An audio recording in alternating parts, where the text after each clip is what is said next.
तो भाई आज की क्लास को शुरू करते हैं। Chemical bonding.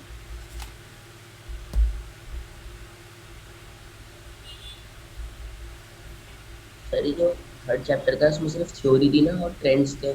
जी हाँ। तो भाई केमिकल बॉन्डिंग से आप क्या समझते हैं? What do you understand by the chemical bonding?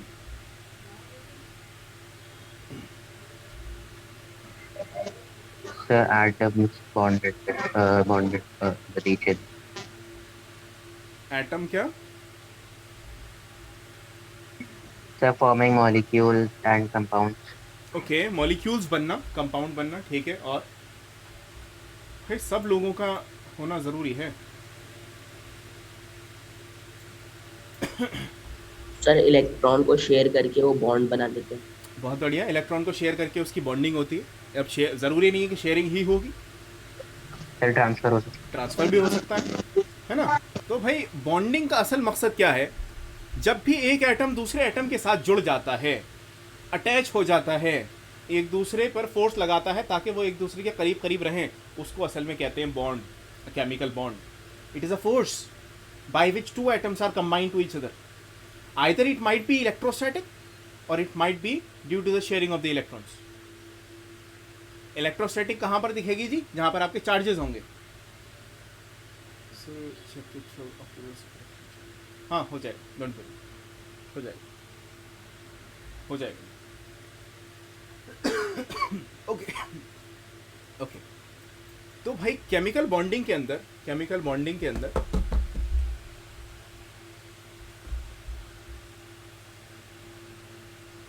सबसे पहले हम पहली बात ये पढ़ते हैं कि वाई डू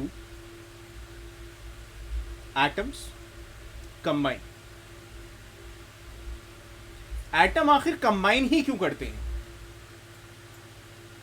हाँ जी, to क्या? get more stable. Exactly, to Yes. Gain stability.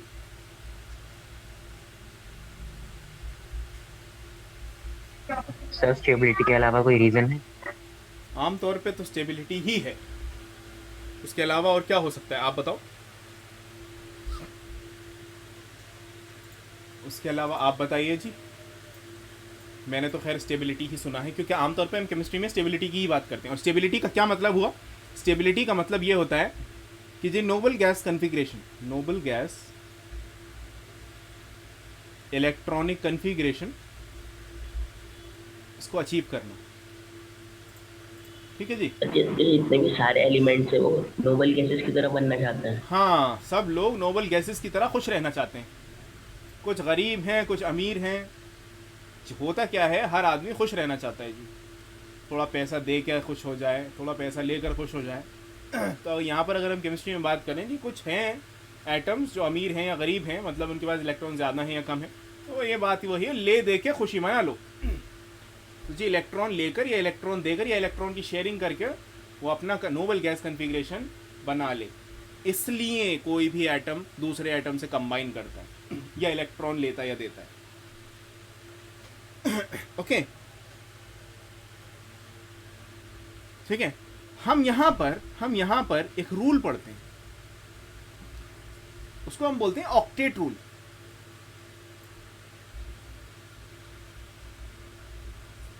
Octet rule, octet rule का क्या मतलब होता है? ऑक्टेट रूल कहता है कि जी हर एटम ये चाहता है कि उसके पास टोटल 8 इलेक्ट्रॉन हो जाएं कैसे भी करके। हर एटम सर ये वैलेंस शेल चाहता में। है जी। Sir obviously valence valence shell में, शेल में 8 इलेक्ट्रॉन। ऑब्वियसली वैलेंस शेल में, ऑब्वियसली वैलेंस शेल में कि जी किसी तरीके से 8 हो जाएं, इसको बोलते हैं जी ऑक्टेट रूल। कि जी उसके टोटल आप जो इलेक्ट्रॉन काउंट करें अगर किसी एटम के, तो वो ऑक्टेट दिखें। फॉर एग्जाम्पल अगर मैं H2O की बात करूं, तो जब मैं H2O का मॉलिक्यूल ड्रॉ करता हूं, तो मेरा ऑक्सीजन जो है, ऑक्सीजन के वैलेंस इलेक्ट्रॉन कितने हैं? 6। Sir two. अरे वैलेंस इलेक्ट्रॉन जी, वैलेंस इलेक्ट्रॉन। आखिरी शेल में कितने 6। इलेक्ट्रॉन? 6 इलेक्ट्रॉन होते हैं जी ऑक्सीजन में। Fish. हाँ, तो होता क्या है उसमें, दो इलेक्ट्रॉन इधर पेयर बना के बैठे होते हैं, 2 इलेक्ट्रॉन इधर पेयर बनाकर बैठे होते हैं, 1 इलेक्ट्रॉन यहाँ होता है जी, 1 इलेक्ट्रॉन यहाँ होता है। अब तो ये वाला इलेक्ट्रॉन दूसरा हाइड्रोजन के इलेक्ट्रॉन से इधर शेयरिंग कर लेता है, ये वाला हाइड्रोजन के दूसरे इलेक्ट्रॉन से यहाँ शेयरिंग कर लेता है। अब जरा एक चीज देखो, ऑक्सीजन के पास टोटल इलेक्ट्रॉन कितने हो गए? अरे ऑक्सीजन के पास 8 एग्जैक्टली 8 इलेक्ट्रॉन हो गए जी। इसी को असल में कहते हैं जी ऑक्टेट रूल। अच्छा, फॉर हाइड्रोजन एंड हीलियम, अब हाइड्रोजन के लिए नोबल गैस तो हीलियम है, तो हाइड्रोजन के अंदर जो हम रूल यूज करते हैं उसको हम बोलते हैं ड्यूप्लेट। ड्यूप्लेट क्यों? क्योंकि ये 2 इलेक्ट्रॉन मैक्सिमम अपने साथ दिखा सकता है। हाइड्रोजन जो है अपने साथ अपने आसपास 2 इलेक्ट्रॉन मैक्सिमम रख सकता है। उसका रीजन भी आप जानते हो। क्या है जी रीजन? सर ड्यूप्लेट बता दीजिए प्लीज। ड्यूप्लेट का मतलब यह है, जैसे मैंने बताया, बाकी जितने एटम्स हैं वो अपने आसपास 8 इलेक्ट्रॉन रखना पसंद करते हैं, लेकिन हाइड्रोजन जो है हमारा वो ड्यूप्लेट होता है जी, वो अपने पास 2 इलेक्ट्रॉन रखना पसंद करता है। उसका रीजन क्या तो है? इसके अलावा सारे ऑक्टेट रूल फॉलो करेंगे। हाँ, इसके अलावा सारे, कुछ एक्सेप्शंस भी हैं, इसीलिए ये वाली थ्योरी फेल हो गई थी। कुछ एक्सेप्शंस भी हैं, अभी हम पहले ऑक्टेट रूल समझ लें, उसके बाद उसके एक्सेप्शंस पढ़ेंगे। असल में होता क्या है, जैसे हम जानते हैं हाइड्रोजन का एटॉमिक नंबर क्या होता है जी? 1। इसका इलेक्ट्रॉनिक कन्फिग्रेशन 1s1। और ये एस के अंदर कितने इलेक्ट्रॉन आते हैं जी मैक्सिमम? 2 इलेक्ट्रॉन। अब समझ में आए जी क्यों है ये ड्यूप्लेट? अरे यस और नो? यस अगर मैं ऑक्सीजन की बात करूं, जी ऑक्सीजन का एटॉमिक नंबर कितना होता है? 8। 1s2 2s2 and 2p 4। अब आखिरी वाले शेल के अंदर की बात करेंगे तो 2 तो मैक्सिमम यहाँ आएंगे, और पी के अंदर कितने मैक्सिमम आते हैं? 6। तो टोटल मैक्सिमम कितने हो सकते हैं जी? 8। That's why it will be called as octet rule. 8 electron चाहिए जी। अरे यहाँ तक बात समझ में आई? Yes sir. कोई डाउट किसी का? Yes sir. सिर्फ इतना समझ में आया कि जी ऑक्टेट रूल क्या है। सर हमने 2q प्लस करा किसमें? आखिरी वाले शेल के अंदर, आखिरी वाला शेल तो सेकंड शेल है ना, अब उसके अंदर एस भी है, पी भी है। अरे यस और नो? इसलिए हमने 2 यहाँ पर ऐड किया और टोटल 6 यहाँ के ऐड किए। यहाँ पर 6 होते हैं ना टोटल, और इसीलिए ऑक्सीजन के वैलेंस इलेक्ट्रॉन हम कितने मानते हैं? 6 मानते हैं।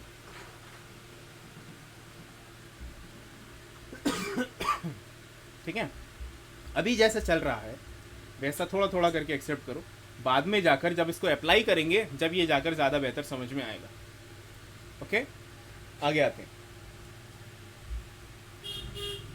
अब हमारा एक दूसरा पहला क्वेश्चन ये था कि जी एटम कंबाइन क्यों करते हैं, है ना? Why do the atom combines? दूसरा क्वेश्चन ये है, हाउ डू एटम कंबाइंस? जी एटम कंबाइन करते तो हैं, हमने सुन लिया, लेकिन हाउ, कैसे एटम एक दूसरे से कंबाइन करते हैं? कैसे करते हैं जी? By forming sir electron Transfer share of करके electron या reason फिर होते हैं, या तो transfer इलेक्ट्रॉन करके। ट्रांसफर, यस और नो, या और दूसरा इलेक्ट्रॉन की शेयरिंग। शेयरिंग। अरे यही 2 तो तरीके हैं जिससे बॉन्ड बनता है, इसके अलावा तो और कोई नहीं है, है ना? तो इलेक्ट्रॉन की शेयरिंग से, अगर मैं इलेक्ट्रॉन की शेयरिंग की बात करूं तो इलेक्ट्रॉन की शेयरिंग से जब भी कोई भी इलेक्ट्रॉन क्या नाम है, बॉन्ड बनता है, ठीक है, उसको हम कौन सा बॉन्ड कहते हैं? कोवेलेंट। Covalent bond. और अगर इलेक्ट्रॉन ट्रांसफर से बनता है तो आयोनिक। आयोनिक भी कहते हैं और इलेक्ट्रोवैलेंट भी कहते हैं। इलेक्ट्रोवैलेंट बॉन्ड, आयनिक बॉन्ड या इलेक्ट्रोवैलेंट बॉन्ड। चार्ज की बात हो रही है जी, इसलिए इलेक्ट्रोवैलेंट बॉन्ड। अच्छा, इलेक्ट्रॉन की शेयरिंग से एक तो होती है शेयरिंग इस तरह की कि मेरे भाई ऐसा है, मेरे पास ये है, एक इलेक्ट्रॉन, ये हाइड्रोजन आया, मेरे पास एक इलेक्ट्रॉन है, दूसरा हाइड्रोजन आया जी, मेरे पास भी एक इलेक्ट्रॉन है। तो एक काम करते हैं, हम शेयरिंग कर लेते हैं। एक तो शेयरिंग होती है इस तरह की, एक शेयरिंग होती है, देखो एक है जी नाइट्रोजन, नाइट्रोजन के पास होता है एक एक्स्ट्रा लोन पेयर, एक एक्स्ट्रा पेयर ऑफ इलेक्ट्रॉन होता है जी नाइट्रोजन के पास हमेशा। चलो नाइट्रोजन छोड़ो, अभी हमने वाटर की बात करी थी ना, H2O, तो मैंने दिखाए थे जी दो यहाँ पर बॉन्ड दिखाए थे, दो यहाँ पर पेयर दिखाए थे इलेक्ट्रॉन के। कहाँ गया हमारा ऑक्सीजन, ये है देखो, दो पेयर बनाए थे ऑक्सीजन के, यहाँ पर दो पेयर ऑफ इलेक्ट्रॉन्स। तो ऑक्सीजन के पास इलेक्ट्रॉन के कुछ पेयर्स होते हैं। तो होता क्या है, अगर इसके पास कोई एक H+ आ जाता है, तो H+ क्या है, गरीब। इसके पास ये है, ये तो है, तो ये भी गरीब, लेकिन ये थोड़ा सा अमीर है। क्यों है अमीर, क्योंकि इसके पास इलेक्ट्रॉन का पेयर मौजूद है। तो ये क्या करेगा, ये गरीब एटम को ट्रांसफर कर देगा ऐसे कर। ये कंप्लीट ट्रांसफर नहीं होगा, ये करेगा क्या, असल में हाइड्रोजन जो है, हाइड्रोजन ऑक्सीजन के साथ जुड़ तो जाएगा। ये देखो ऑक्सीजन ने, एक तो है उसके पास ऑलरेडी अपना lone pair, pair of the electron, दूसरे पेयर को हमने क्या किया, डोनेट कर दिया, किसको, हाइड्रोजन। सर स्क्रीन शिफ्ट कर दिया। सर विजिबल नहीं है। ठीक है। इस बॉन्ड को हम ऐसे दिखाते हैं एरो के साथ, और इस तरह के बॉन्ड को हम बोलते हैं कोऑर्डिनेट बॉन्ड।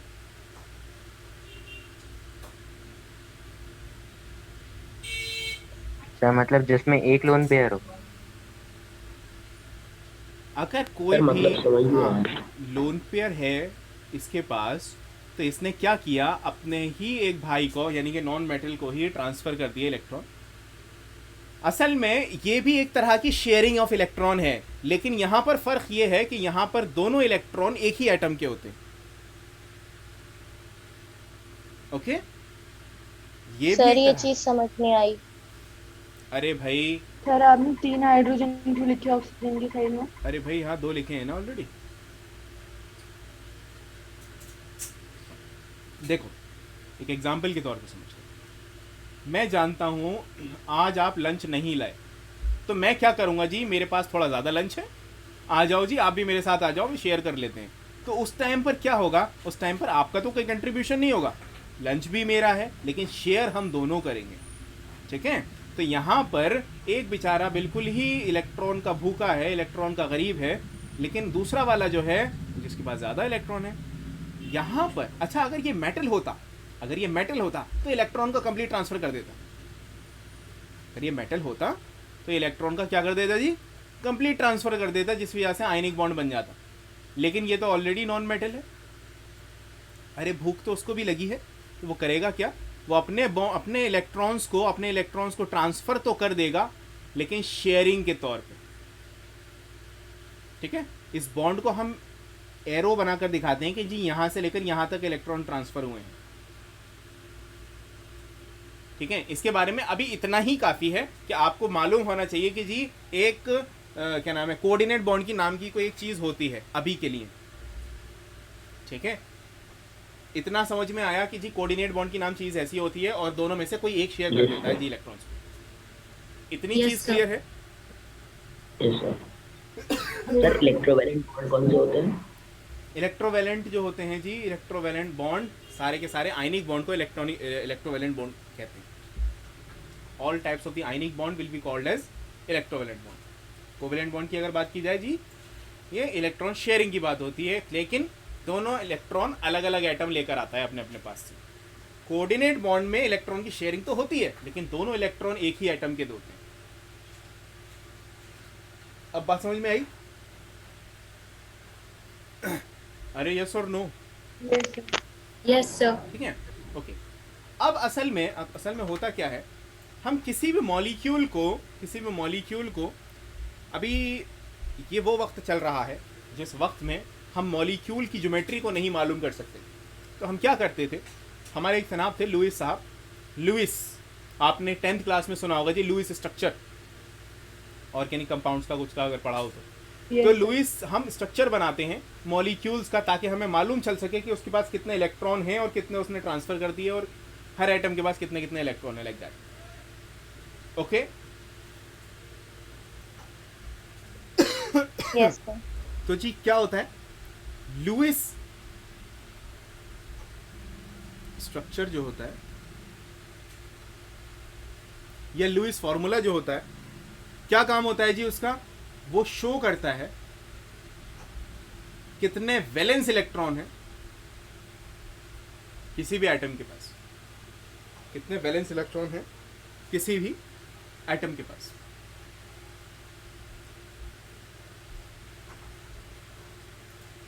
सही क्या लिखा है आपने, ल्यूइस? क्या बेटा?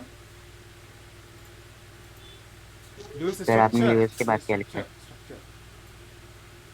सर H प्लस गरीब क्यों होगा? अरे H प्लस तो ऑब्वियसली यार सिर्फ एक पॉजिटिव चार्ज है, सारी जितने पॉजिटिव चार्ज वाले एलिमेंट्स होते हैं वो सब गरीब होते हैं, इलेक्ट्रॉन की कमी होती है जब तो पॉजिटिव आ जाता है उस पर।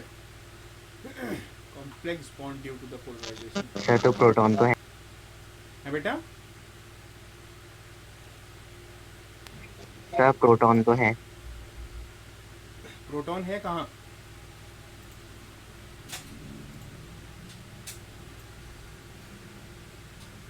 प्रोटॉन सर कहाँ उसका पर है? इलेक्ट्रॉन कहाँ गया? किसका इलेक्ट्रॉन? हाइड्रोजन का? इसका? Yes sir. अरे ले लिया ना मैंने छीन लिया। कैसे छीन लिया? ये वहाँ से आया, ये हाइड्रोक्लोरिक एसिड से। अब ज़रा एक बात बताना अपने आप, ये है मेरा H, ये है मेरा Cl, ठीक है? हाइड्रोक्लोरिक एसिड, अरे नाम सुना है? Yes sir. अब इनमें से इलेक्ट्रोनेगेटिव कौन ज़्यादा है? क्लोरीन। क्लोरीन ज़्यादा है। क्लोरीन। वेरी गुड, क्लोरीन ज़्यादा है। तो क्लोरीन क्या करेगा? सारे इलेक्ट्रॉन्स को अपनी तरफ अट्रैक्ट कर लेगा। तो जब मैं इस बॉन्ड को तोड़ूंगा, तो होगा क्या? इसके दोनों इलेक्ट्रॉन क्लोरीन के ऊपर चले जाएंगे और ये Cl माइनस बन जाएगा और ये H प्लस बन जाएगा। अरे यस और नो? मतलब क्या हुआ ये? क्या होगा तो ऐसे ही, पर ये मैंने बॉन्ड तोड़ा है जी, एनर्जी देके, एनर्जी देकर बॉन्ड तोड़ा है। हुआ क्या? इलेक्ट्रोनेगेटिविटी ऑफ क्लोरीन की वजह से सारे के सारे इलेक्ट्रॉन क्लोरीन ने अपनी तरफ खींच लिए और हाइड्रोजन को करीब छोड़ दिया। ओके, ये हुआ है जी। सर तो फिर ये वाला एनर्जी के फॉर्म हाइड्रोजन में के पास आया कोऑर्डिनेट बॉन्ड बनाने के लिए। क्या बेटा? सर ये वाला हाइड्रोजन आया हाँ, H2O यही के वाला पास हाइड्रोजन कोऑर्डिनेट है बॉन्ड वहाँ पे। बनाने के लिए। जी हाँ, जी हाँ। ओके,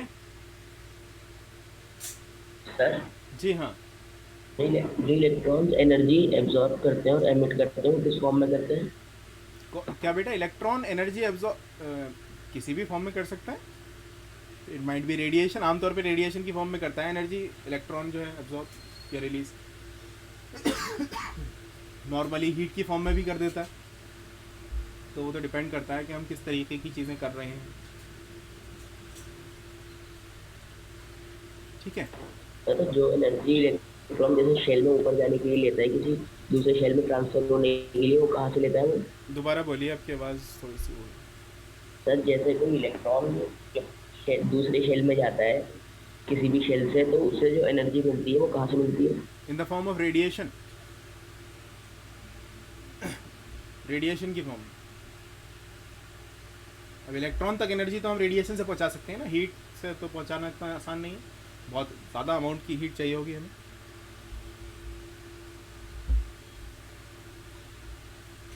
ओके ओके भाई साहब, तो हम लुईस सर अब इस स्ट्रक्चर, हाइड्रोजन में एक भी इलेक्ट्रॉन नहीं है ना, H+ हाइड्रोजन में? नहीं H प्लस के अंदर एक भी इलेक्ट्रॉन नहीं है। H प्लस के अंदर एक भी सर इलेक्ट्रॉन ये स्टेबल नहीं होगा फिर? है बेटा। ये फिर स्टेबल नहीं होगा? हाँ, स्टेबल नहीं होगा बेशक, इसीलिए तो इलेक्ट्रॉन की शेयरिंग करेगा, वो गरीब हो जाएगा वो। और गरीब लोग तो हाईली स्टेबल होते हैं, अनस्टेबल, हाईली अनस्टेबल। ओके तो लुईस स्ट्रक्चर के लिए हमें सबसे पहले जो जानना है वो हमें जानने हैं जी लुईस सिंबल्स।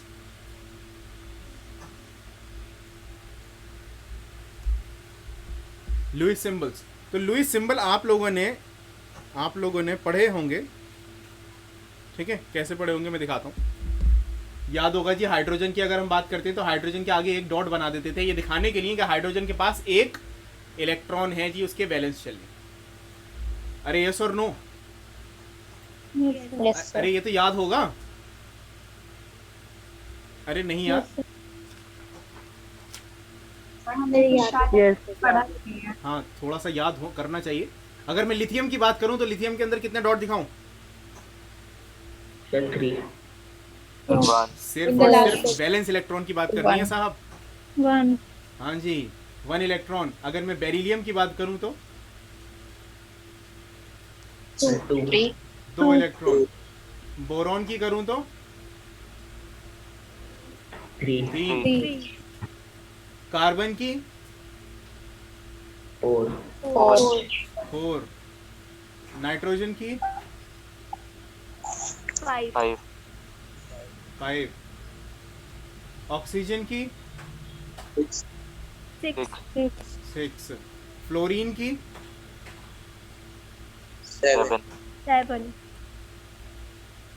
7। अरे ये हुए हमारे लुईस स्ट्रक्चर। ठीक है। अब हम बात करते हैं इसके बाद। देखो लुईस स्ट्रक्चर समझ में आई जी, और ये हमने क्यों लिखे और क्यों डॉट बनाए, उसमें तो किसी को कोई डाउट नहीं है, No. है ना? अब देखो अब इसके बाद मैं बात करता हूं हमारे आयनिक बॉन्ड। आयनिक बॉन्ड तो याद रखो बच्चों, आयनिक बॉन्ड कैसा होता है जी? इलेक्ट्रॉन ट्रांसफर करके बनता है। कोई भी मेटल ले लो, मैंने मान लो कैल्शियम ले लिया। कैल्शियम को पीरियोडिक टेबल में जब देखोगे तो सेकंड ग्रुप में पाओगे और उसके अंदर 2 इलेक्ट्रॉन दिखेंगे आपको आखिरी में। ऐसा होता है जी कैल्शियम। और अगर मैं ले लूं आपके साथ इसके साथ क्लोरीन, तो क्लोरीन में कितने होते हैं जी? 7 होंगे या नहीं? Yes.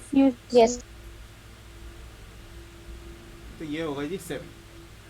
अब आप ये भी जानते हो कि जी मेटल और नॉन मेटल के बीच में जब भी बॉन्ड बनता है तो क्या होता है? इलेक्ट्रॉन की अरे Transfer. मेटल कौन होते हैं जी? डोनेट करने वाले। ये कौन होते हैं जी? इलेक्ट्रॉन को लेने वाले। तो एक इलेक्ट्रॉन तो यहाँ चला जाएगा, अरे इसका ऑक्टेट कंप्लीट हो जाएगा। ये इलेक्ट्रॉन यहाँ चला जाएगा, तो इसका भी ऑक्टेट कंप्लीट हो जाएगा। तो हुआ क्या हमारा कैल्शियम तो इलेक्ट्रॉन देने के बाद 2+ चार्ज आ गया इस पे यूं करके, और क्लोरीन हमारा फुल ऑक्टेट कंप्लीट करके आराम से बैठ गया, और इसके ऊपर भी माइनस चार्ज आ गया, और एक और हमारा Cl, ये भी माइनस चार्ज आ गया। तो अब ये हमारा पूरा फॉर्मूला बन गया नहीं बन गया? अरे फॉर्मूला Yes, बना sir. या नहीं? अब इसको हम Yes, कैसे लिख sir. सकते हैं? Yes, क्या हो sir. गया जी? Calcium chloride, CaCl. Chloride. Cl2 This is how the electrovalent bond या ionic bond is formed. अरे समझ में आया? This is how the electrovalent sir. bond is Yes, sir. formed. अब जरा मुझे एक बात Yes. बताओ बच्चों, अब जरा मुझे एक बहुत जरूरी बात बताओ। यहाँ पर एक ये वाला बॉन्ड बनने के लिए कौन कौन सी तरह की एनर्जीज की जरूरत होनी चाहिए? अरे इसने इलेक्ट्रॉन दिया, इस ionization energy. Very good. Calcium की आयनाइजेशन एनर्जी कितनी? 2। आयनाइजेशन तो फर्स्ट भी सर और सेकंड उसकी भी। क्लोरीन की और क्लोरीन की कौन सी? इलेक्ट्रॉन गेन इलेक्ट्रॉन हाँ गेन जी, एंथैल्पी। 2 इलेक्ट्रॉन की इलेक्ट्रॉन एफिनिटी भी चाहिए। और याद रखना एक चीज, जब भी एक आयन दूसरे आयन से मिलता है, एक ion positive ion negative ion से अटैच होता है ना, तो होता क्या है, वहां भी कुछ एनर्जी निकलती है, रिलीज होती है, जिसको हम लैटिस एंथैल्पी बोलते हैं। पढ़ेंगे उसके बारे में भी, वो भी एनर्जी रिलीज होगी। तो जरा सोचो कि एक आयनिक बॉन्ड बनने के लिए कितनी मेहनत की जरूरत पड़ी। This is how the ionic bond is form. इसीलिए मैंने आपको आयनाइजेशन एंथैल्पी का कॉन्सेप्ट पहले पढ़ाया। उसके बाद कौन सा कॉन्सेप्ट पढ़ाया जी? इलेक्ट्रॉन एफिनिटी का। अरे समझ में आया बात? Yes, sir. ठीक है। सर तीसरी एनर्जी क्या थी? Lattice. Lattice enthalpy, lattice enthalpy जी तीसरी। Okay sir. क्या होती है जी lattice enthalpy? The amount of the energy release when the positive and the negative ion combines to form an ionic bond.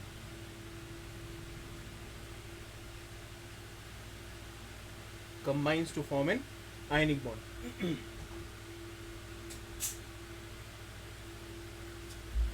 ठीक है। अगर मैं मैग्नीशियम ऑक्साइड की बात करूं MgO की, Mg है मेरे पास और O है मैग्नीशियम ऑक्साइड। जरा जल्दी से बता दो मैग्नीशियम के पास कितने इलेक्ट्रॉन होते हैं जी आउटर शेल में? 2। अरे 2 होते हैं या नहीं होते? अरे बाकी सब भी बोल दो। क्या कोई है जो अभी भी कंफ्यूज हो रहा है? Yes, sir. क्या कोई है जो अभी भी कंफ्यूज हो रहा है? इज देयर एनीवन जिसके अभी तक कोई बात समझ में नहीं आई? अरे No, सब sir. बढ़िया चल रहा है? Yes, sir. अरे सब लोग? Yes, sir. Yes, sir. Yes, sir. Yes, sir. हाँ, और भी हैं, और भी बाकी लोग हैं, जल्दी जल्दी बताओ।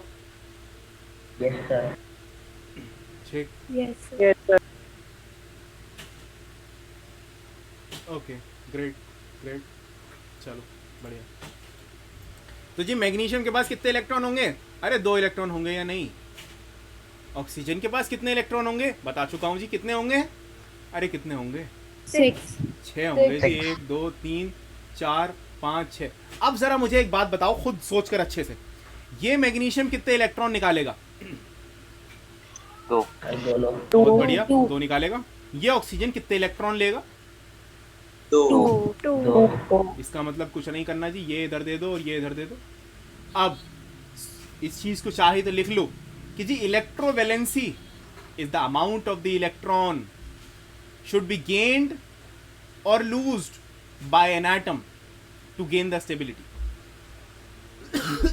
क्या होती है जी इलेक्ट्रोवैलेंसी? कितने इलेक्ट्रॉन लूज करे या कितने इलेक्ट्रॉन गेन करे? सर डेफिनेशन रिपीट कर दीजिए एक बार। कितने इलेक्ट्रॉन लूज करे और कितने इलेक्ट्रॉन हमने गेन करे? Electrovalency is an amount of electron. The amount of the electron gained or loosed by any atom to gain the noble gas configuration। अरे बात समझ में आई भाई? वो होती है जी इलेक्ट्रोवैलेंसी। Yes, sir. अब मैं फॉर एग्जांपल अगर फ्लोरीन की बात करूं जी, फ्लोरीन की इलेक्ट्रोवैलेंसी कितनी है? अरे फ्लोरीन की इलेक्ट्रोवैलेंसी कितनी है? कैसे निकालते हैं भैया, कैसे निकालते हैं? इसमें कितने इलेक्ट्रॉन है जी? 7 इलेक्ट्रॉन होते हैं। तो बता दो कितनी इलेक्ट्रोवैलेंसी है? अरे कितने इलेक्ट्रॉन लेगा? 1 लेगा। 1. बात खत्म। अगर मैं बात करूं एल्यूमिनियम की, एल्यूमिनियम में कितने होते हैं जी? 1 2 3 इलेक्ट्रॉन होते हैं। 3+। तो ये तीनों इलेक्ट्रॉन निकाल देगा जी 3। अरे बात समझ में आई? अब सर Yes, हमें sir. कैसे पता लगेगा कोई चीज इलेक्ट्रॉन निकालेगी या देगी? ये किसी का सवाल है? क्या ये किसी का सवाल है कि सर हमें कैसे पता लगा कि इलेक्ट्रॉन निकाले या इलेक्ट्रॉन दिए गए? नहीं होना चाहिए। क्यों नहीं होना चाहिए? क्योंकि सर आप बता चुके हैं कि जितने मेटल्स होते हैं वो इलेक्ट्रॉन को, अरे क्या करते हैं इलेक्ट्रॉन को?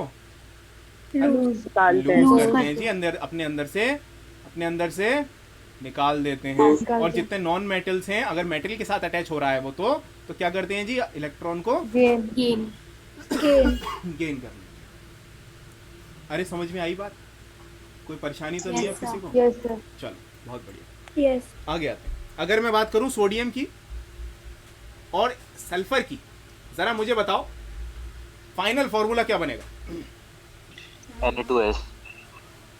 Na2S। सब लोग बता दो जी, सब लोग।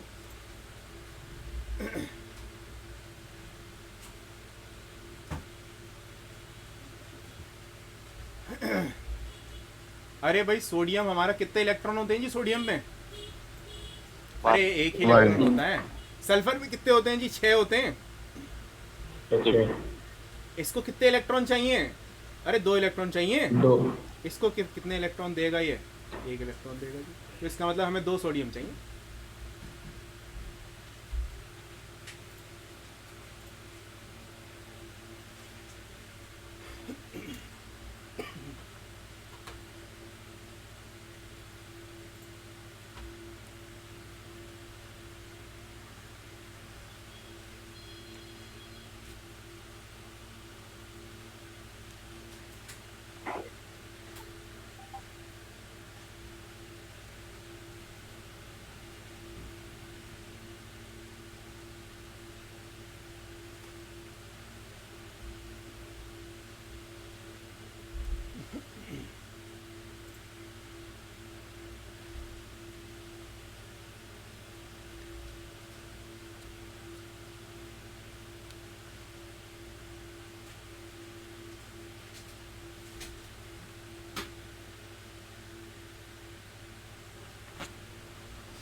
ओके,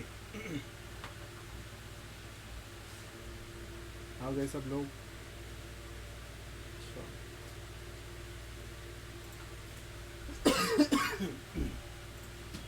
ओके, तो जी हमें समझ में आ गया था जी, 2 सोडियम एटम चाहिए हमें। अरे 2 सोडियम एटम चाहिए हमें, क्या बन जाएगा मिलके हमारा Na2S सोडियम सल्फाइड। ठीक है, अब मैंने आपको ये बात बता दी कि जी ऐसा था कि हमारे पास कौन कौन सी एनर्जी की जरूरत पड़ रही थी हमें आयनिक बॉन्ड बनाने के लिए। सबसे पहले जी आयनाइजेशन एनर्जी की, दूसरी बात हमें इलेक्ट्रॉन एफिनिटी की जरूरत पड़ रही थी, और तीसरी बात थी हमारी लैटिस एंथैल्पी। बहुत बढ़िया, लैटिस एंथैल्पी की जरूरत। आयनाइजेशन एनर्जी जो थी किन किन फैक्टर पर डिपेंड कर रही थी मैं बता चुका हूं। अरे yes or no? Yes sir. अरे याद है या नहीं? अरे बोलो। Yes sir. ऐसे यस सर बोल रहे हो जो पहली बार नाम सुना है। अरे बाकी हैं? Yes sir. एक का नाम आ रहा है, एक की आवाज आ रही है मुझे पास। Yes sir. हाँ, और बाकी लोग? अरे इलेक्ट्रॉन एफिनिटी आयनाइजेशन एंथैल्पी सुना चुका हूँ या नहीं, बताई थी या नहीं? Yes sir. Yes sir. Okay, हाँ तो जी ये दो तो हम कर चुके हैं डिस्कस। लेटिस एंथैल्पी की थोड़ी सी बात कर लेते हैं, तो ज़रा लिख लो एक बार लेटिस एंथैल्पी क्या होती है। मैं शायद लिखवा चुका हूँ ये भी कि जी क्या होती है जी, कितनी एनर्जी रिलीज हो रही है, the amount of the energy released when a positive and the negative ion attach to each other. एक दूसरे से जब अटैच होता है तो कितनी एनर्जी रिलीज होती है, उसको हम क्या कहते हैं जी? अरे क्या कहते हैं? हाँ जी, लैटिस एंथैल्पी कहते हैं। अब लिखो इसके बाद factors affecting the lattice enthalpy. Factors affecting the lattice sir enthalpy. Definition repeat कीजिएगा। The energy amount, the amount of the energy released when positive and the negative ion combine to form an ionic compound is called lattice enthalpy.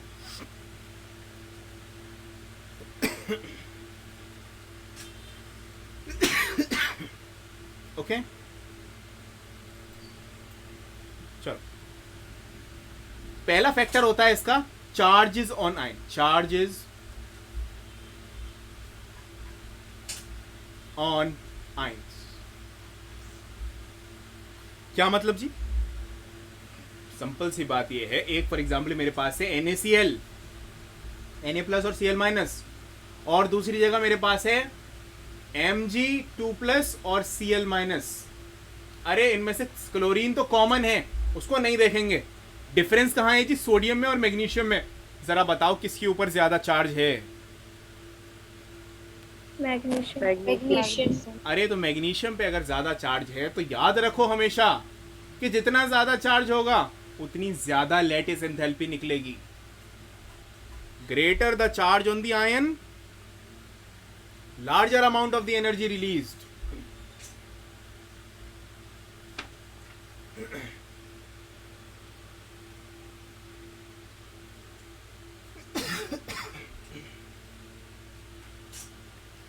Next है जी size of the ion. दूसरा factor है size of the ion.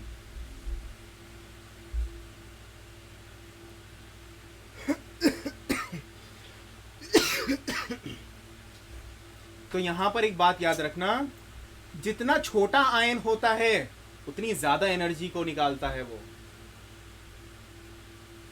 जितना छोटा होता है ion, smaller the size of the ion, greater the energy of lattice, यानी कि greater the lattice enthalpy. Sir please repeat this point. अरे भाई जितना छोटा साइज होता है आयन का, smaller the size of the ion, smaller the size of the ion, greater the lattice enthalpy. Sir मतलब इनवर्सली प्रोपोर्शनल। हाँ जी, इनवर्सली प्रोपोर्शनल। Inversely proportional.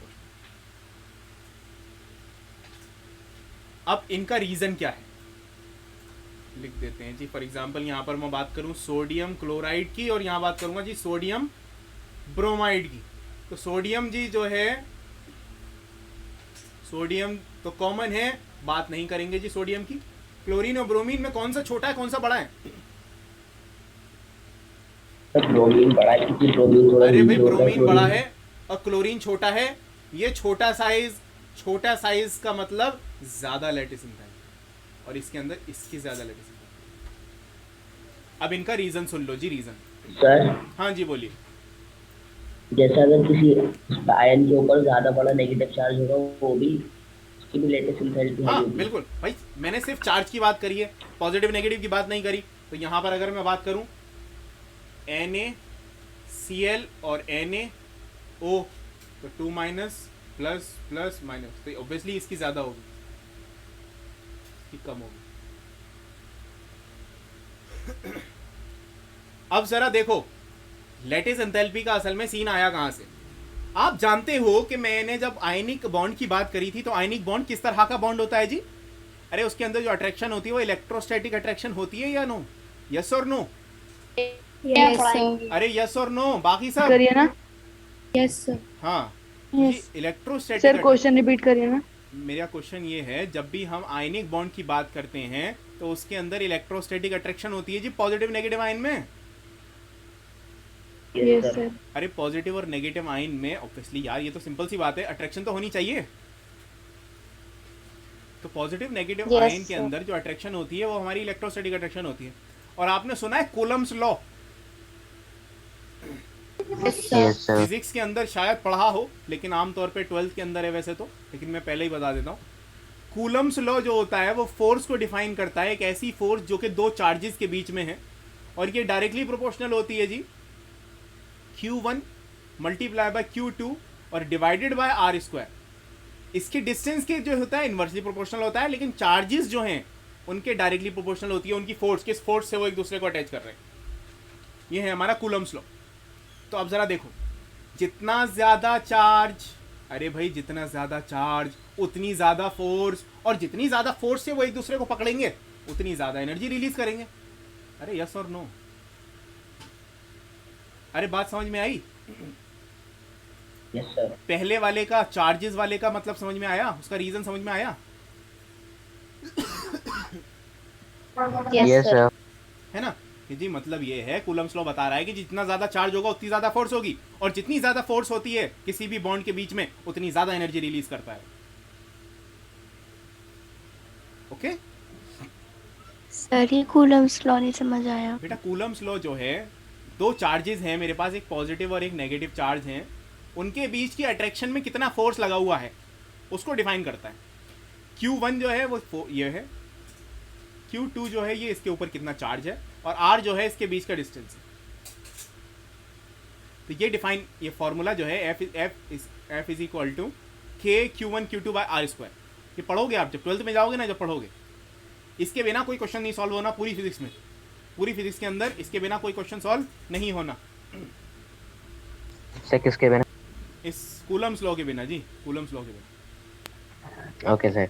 ठीक है। तो भाई फोर्स हमें बता रही है कि जितनी ज़्यादा फोर्स, मतलब जितने ज़्यादा चार्जेस होंगे उतनी ज़्यादा फोर्स होगी। तो भाई सिंपल सी बात है, इनके अंदर मैग्नीशियम के अंदर बड़ा चार्ज था, तो इसका मतलब मैग्नीशियम क्लोराइड के अंदर ज़्यादा बॉन्ड के अंदर ज़्यादा फोर्स होगी, और ज़्यादा अच्छे से बाउंडेड होगा तो ज़्यादा एनर्जी निकालेगा। Force of attraction is directly proportional to the lattice enthalpy. जितनी ज़्यादा फोर्स ऑफ अट्रैक्शन होती है जी, उतनी ज़्यादा लैटिस एंथैल्पी होती है, उतनी ज़्यादा एनर्जी रिलीज होती है बॉन्ड बनने में। अब बात करते हैं जी साइज की। देखो, छोटा साइज या बड़ा साइज। अब ज़रा एक बात बताओ, मेरे पास एक ये है, एक ये है, और एक ये है, और एक ये है। इनके अंदर क्या फ़र्क है? देखो, इसके अंदर डिस्टेंस सिर्फ इतना सा है, इसके अंदर डिस्टेंस ज़्यादा है। अगर डिस्टेंस बढ़ गया तो फोर्स कम हो जाएगी। अरे yes or no? Yes, sir. अरे डिस्टेंस बढ़ गया तो फोर्स कम हो जाएगी। इसका मतलब बड़ा साइज तो कम फोर्स, और कम फोर्स तो कम लैटिस एंथैल्पी। इसीलिए बड़े वाले साइज की लैटिस एंथैल्पी कम होती है, और छोटे वाले साइज की लैटिस एंथैल्पी ज्यादा होती है। तो ये रीजन है जी साइज का और चार्जेस का।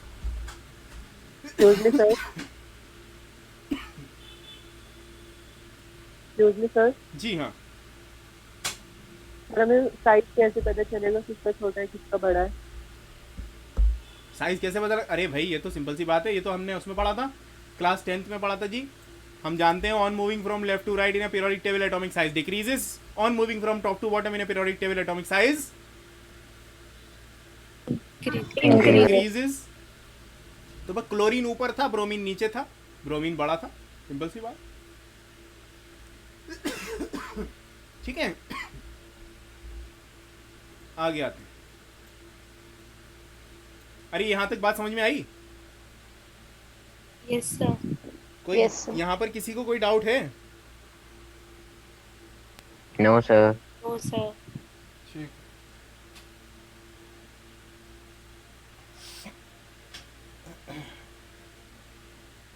ओके,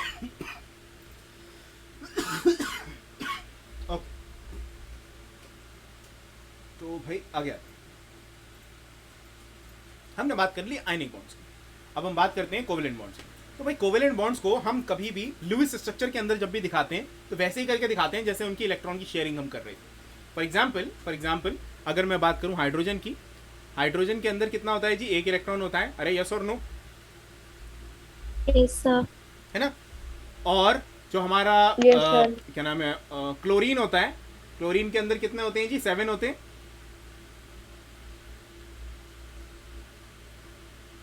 अरे यस और नो? क्लोरीन के 7 होते हैं नहीं होते? Yes, sir. Yes, sir. तो Yes, हुआ sir. क्या? तो हुआ क्या, इसने इसके अंदर इन दोनों इलेक्ट्रॉन को इनने शेयर कर लिया। जब ये दोनों शेयर करेंगे तो या तो हम इसको ऐसे दिखा सकते हैं H, एक बॉन्ड Cl, और Cl के ऊपर बाकी बचे हुए उसके इलेक्ट्रॉन्स, या फिर इसको हम ऐसे भी दिखा सकते हैं H, इसके बराबर में 2 इलेक्ट्रॉन, इसके बराबर में Cl, और Cl के बाकी बचे हुए इलेक्ट्रॉन। अब जरा मुझे बताओ, यहां पर देखो जरा, Cl के अंदर टोटल कितने इलेक्ट्रॉन है? 8. Cl के अंदर टोटल अच्छा 8, हाँ 8, ओके 8 इलेक्ट्रॉन है। और हाइड्रोजन के अंदर कितने हैं जी? 2. और हाइड्रोजन में तो 2 ही हो सकते हैं, इसमें तो 8 हो ही नहीं सकते। अरे यस और नो? हाइड्रोजन में 8 थोड़ी होते हैं, इसमें तो 2 ही होते हैं। तो इसका मतलब Yes, क्या sir. ये स्टेबल है? Yes, sir. Yes, sir. बात ये खत्म। लो हाँ जी, बिल्कुल सही बात है, स्टेबल है सर, हमने जंग जीत ली। आ गया, आ जाओ जी, आगे आते हैं। बात करते हैं O2 गैस, O2 ऑक्सीजन। भाई ऑक्सीजन, एक ऑक्सीजन में कितने होते हैं जी? 6 होते हैं। अरे यस और नो? 6. दूसरे ऑक्सीजन में भी 6 ही होंगे।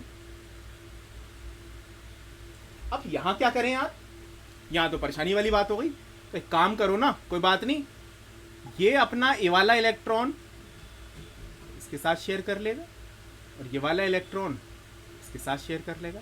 अरे 2-2 इलेक्ट्रॉन शेयर करा दो, ठीक है जी, 2-2 इलेक्ट्रॉन शेयर हो गए, और बाकी बचे कुछ ऐसे ही लिख दो।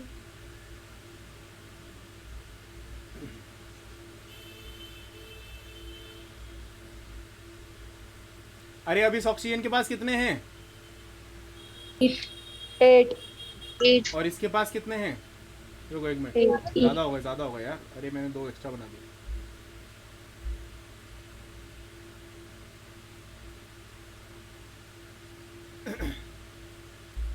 ठीक है, हो गए जी 8। 4 ये हैं और 4 ये हैं। भाई ये तो शेयरिंग वाले पार्ट है, ये पार्ट तो इसके अंदर भी होगा और इसके अंदर भी होगा। इसके अंदर भी 8 हो गए जी, इसके अंदर भी 8 हो गए। This is how the oxygen molecule is formed.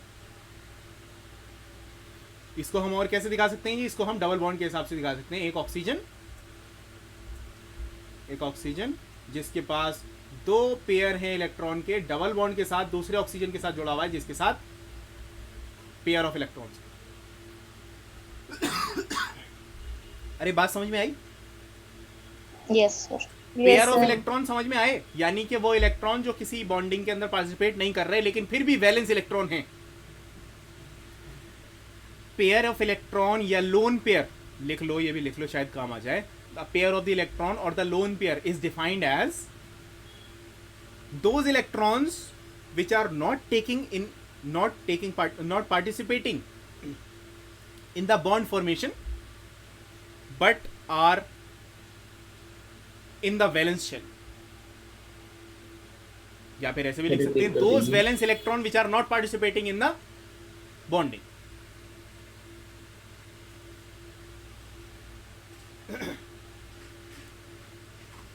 Okay, आगे आते हैं जी का हम बात करते हैं नाइट्रोजन की बात कर लो जी, N2 की।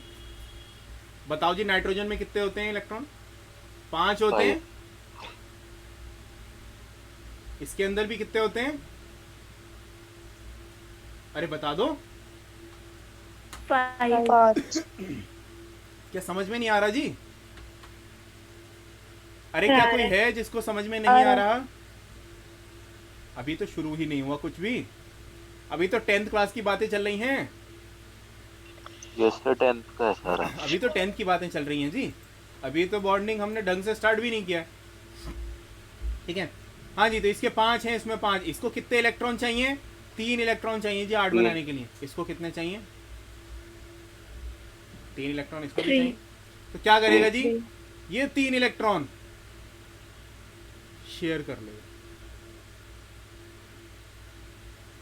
क्या हुआ? n एक लोन पेयर यहाँ, एक लोन पेयर यहाँ। तो इसको हम ऐसे भी लिख सकते हैं, n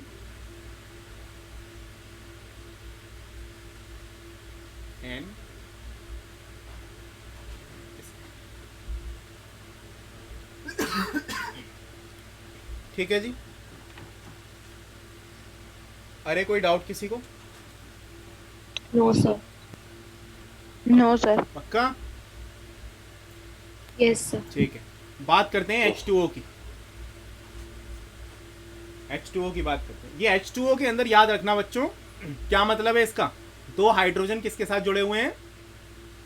एक ऑक्सीजन, एक ऑक्सीजन के साथ। यानी कि एक हाइड्रोजन अपना एक इलेक्ट्रॉन लेकर आ गया अपने एक भाई ऑक्सीजन के पास, जिसके पास कितने इलेक्ट्रॉन थे जी? 6 इलेक्ट्रॉन थे। लो जी 6 इलेक्ट्रॉन ये हो गए, और एक दूसरा हाइड्रोजन और आया है जी, इस तरफ खड़ा हुआ है, हमें भी इलेक्ट्रॉन चाहिए। तो क्या करेगा जी, ये वाला इलेक्ट्रॉन ये शेयर कर लेगा, ये वाला इलेक्ट्रॉन ये शेयर कर लेगा, तो ऑक्सीजन का तो हो गया काम पूरा। अरे 2 4 6 8, इसका तो ऑक्टेट हो गया पूरा, यस Yes, सर। और yes, उसका sir. डुप्लेट है ना? Yeah. तो जी ये हो गया मेरा ऑक्सीजन, और हाइड्रोजन का भी हो गया जी ड्यूप्लेक्स पूरा, duplet. This is how the water molecule is formed. अरे समझ में आई बात? यस सर, है ना? अब जरा मुझे बता दो कोई, CH4 इसका मुझे वो बनाओ जल्दी से अपनी कॉपी में, इसका लुईस स्ट्रक्चर बनाओ अपनी कॉपी में जल्दी से। Sir done. Sir done. हाँ हाँ, सबको बनाने दो। सर कोई बात- डन, हाँ हाँ, वेरी गुड, अच्छी बात है जी, इसका हो रहा है बहुत बढ़िया। सर डन, हाँ हाँ, great great great.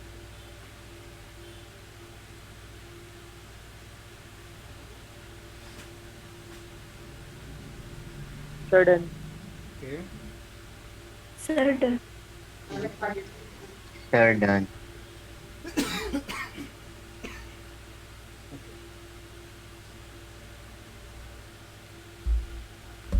Most of the students का हो जाना चाहिए, और नहीं हो रहा तो कोई बात नहीं, अभी स्टार्टिंग है, कोई बात नहीं। तो हुआ क्या जी, कार्बन है जी, कार्बन के पास कितने इलेक्ट्रॉन होते हैं? वैलेंस इलेक्ट्रॉन 4 इलेक्ट्रॉन होते हैं जी, वैलेंस इलेक्ट्रॉन। हाइड्रोजन कितने हैं जी? 4 है हाइड्रोजन। कुछ नहीं हुआ जी, चारों हाइड्रोजन चारों तरफ लग गए, बात ही खत्म, बन गया जी। अरे yes or no? Yes yes sir, चलो अमोनिया का बनाओ, NH3 का, NH3। सर लुईस स्ट्रक्चर में तो तो डन। केमिकल होती है डॉट डॉट उसकी जगह। क्या, दोबारा बोलिए। सर लुईस स्ट्रक्चर में जो आपने इलेक्ट्रॉन्स डॉट से वो करे हैं सर, इसकी जगह स्ट्रेट लाइन नहीं आएगा? बना सकते हैं, आपकी मर्जी है। क्योंकि सर ये जो आपने बनाया डॉट स्ट्रक्चर नहीं है। ये इलेक्ट्रॉन डॉट स्ट्रक्चर भी है, ये ऑब्वियसली इलेक्ट्रॉन डॉट स्ट्रक्चर, इसको हम ऐसे भी बना सकते हैं। मैं इसीलिए हर एक के साथ बना रहा था। देखिए ये लाइन वाले स्ट्रक्चर ये है, नाइट्रोजन के लिए बनाया, ऑक्सीजन के लिए बनाया। सर डन, ठीक है? सर डन, तो हम तो लाइन done. वाले भी बना सकते हैं और वो Done. भी बना सकते हैं, शेयरिंग वाले भी बना सकते हैं। 1 मिनट, ओके चलो बात करो। हाँ जी, नाइट्रोजन का बना लिया। अब मुझे बस कुछ नहीं बता दो, मुझे बस ये बता दो नाइट्रोजन के ऊपर कितने लोन पेयर हैं। 1 1 लोन पे 1 अरे 1 लोन पेयर आ गया नहीं आ गया? एक yes नाइट्रोजन, sir Yes, ये sir. हमारा Yes, ये और एक लोन पेयर। लोन पेयर का मतलब 2 इलेक्ट्रॉन होते हैं, याद रखना। एक लोन पेयर का मतलब 2 इलेक्ट्रॉन। जैसे ये CH4 है तो CH4 को भी हम ऐसे ही बॉन्ड की फॉर्म में बना सकते हैं। ठीक सर है? नाइट्रोजन के ऊपर 2 पेयर क्यों आया? नाइट्रोजन के ऊपर 2 इलेक्ट्रॉन क्यों आए? नाइट्रोजन के ऊपर 2 इलेक्ट्रॉन इसलिए, 1 minute, 1 minute.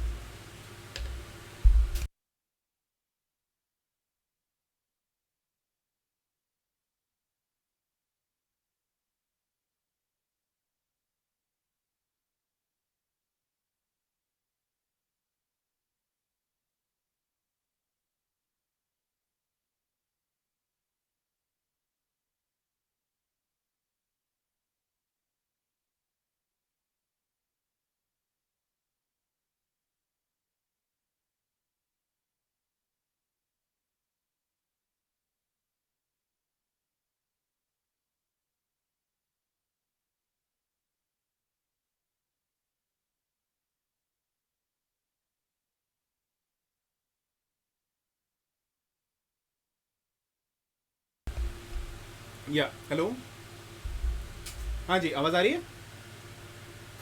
yes yes sir. हाँ जी, तो समझ में आया जी। हाँ, तो किसी ने पूछा सर ये 2 क्यों आए इलेक्ट्रॉन? बेटा 2 इलेक्ट्रॉन इसलिए आए, नाइट्रोजन के कितने होते हैं इलेक्ट्रॉन? अरे 5 होते ही नहीं होते? अरे yes or no? yes sir Yes, sir. और हाइड्रोजन के पास 1 इलेक्ट्रॉन होता है। तो इस नाइट्रोजन को कितने इलेक्ट्रॉन चाहिए 8 करने के लिए? अरे 3 चाहिए। 3 कुछ नहीं करना जी, 3 हाइड्रोजन लगा दो। 3 हाइड्रोजन अपना अपना 1 इलेक्ट्रॉन लेकर आ जाएंगे, बन गया जी अमोनिया। अब देखो ये अमोनिया है ना, ये अमोनिया क्या करता है, इसके बाद लोन पे और बाकी हाइड्रोजन लगे हुए हैं इसके साथ। सर अमोनियम बना लेता है। हाँ, अमोनियम बना लेता है। एक H+ आ गया इसके पास कहीं से गरीब, क्या होगा जी? ये अपना बॉन्ड इसको डोनेट कर देगा, जिससे हमारा क्या बन जाएगा जी? अमोनियम। अरे अमोनियम तो सुना होगा, ammonium chloride, ammonium hydroxide, yes sir. yes sir है ना? सर उसके ऊपर तो प्लस चार्ज होता है। हाँ हाँ, प्लस ही चार्ज आएगा, NH4 पॉजिटिव, जिसको हम ऐसे भी लिख सकते हैं N।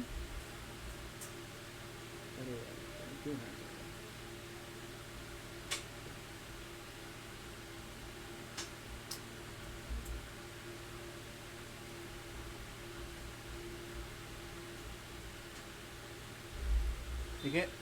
अच्छा, जो ये वाला जो हाइड्रोजन होगा जो दोबारा में जुड़ा है, दोबारा इसका बॉन्ड हम कैसा बनाएंगे? Sir arrow. Coordinate. हाँ, ये बनाएंगे हम कोऑर्डिनेट बॉन्ड लाइक दिस।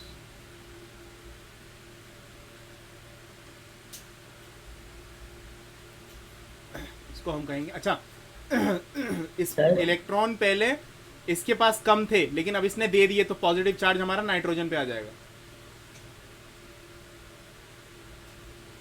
जी हाँ, बोलिए।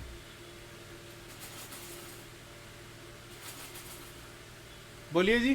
सर सर जैसे उसके पास, नाइट्रोजन के पास सिर्फ वैलेंसी उसकी है, जैसे उसको ऑक्टेट पूरा करने के लिए अपने 3 इलेक्ट्रॉन चाहिए, और वो लोन पेयर के तौर पे 1 इलेक्ट्रॉन शेयर कर देगा, तो ऐसा हो सकता है कि हाइड्रोजन को दे दिया उसने इसलिए?